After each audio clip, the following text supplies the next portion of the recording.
यदि 2150 वस्तुओं का क्रय मूल्य 1720 वस्तुओं के विक्रय मूल्य के बराबर है। 2150 वस्तुओं का क्रय मूल्य जो है, क्रय मूल्य क्या होता है? जिस रेट पे हम लोग खरीद के लाते हैं, जिस रेट पे हम लोग खरीद कर लाते हैं। विक्रय मूल्य क्या होता है? जिस रेट पे हम लोग बेचते हैं।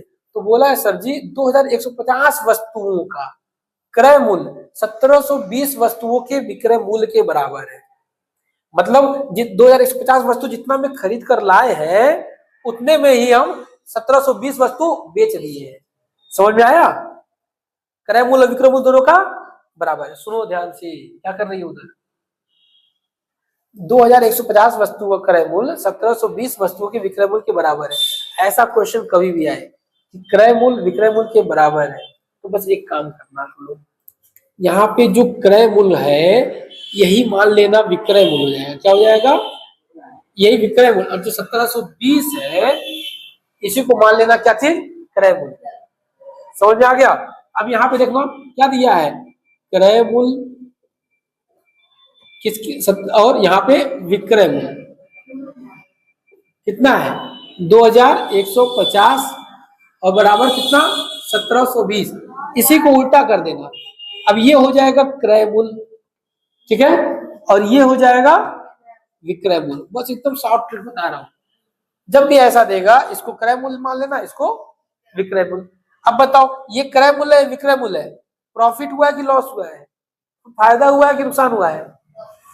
हाँ, 1700 में लाया 2100 में बेचा ना, प्रॉफिट हो गया है। कितना प्रॉफिट हुआ है भैया?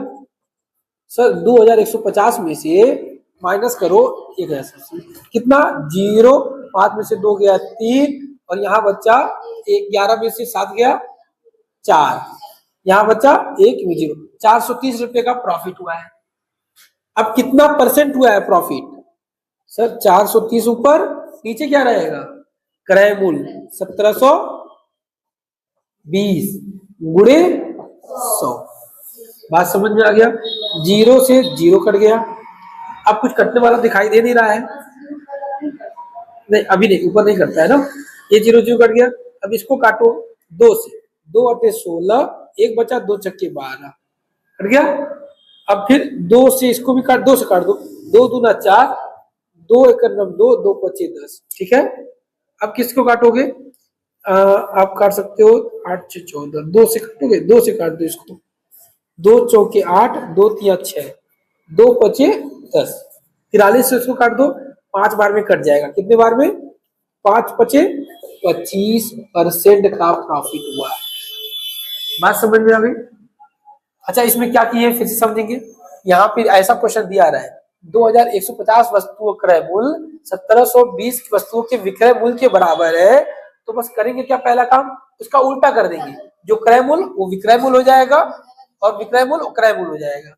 अब ये क्रय मूल्य है, ये विक्रय मूल्य है, जाहिर सी बात है फायदा हुआ है। फायदा कितना हुआ है? 430 रुपया। 430 को हम परसेंटेज में चेंज कैसे करेंगे? 430 ऊपर और नीचे जो क्रय मूल्य माने हो वो नीचे, गुणे 100। आंसर आ गया? समझ में आया? ऐसा क्वेश्चन दे कर लोगे? इसको नोट कर लो पहले।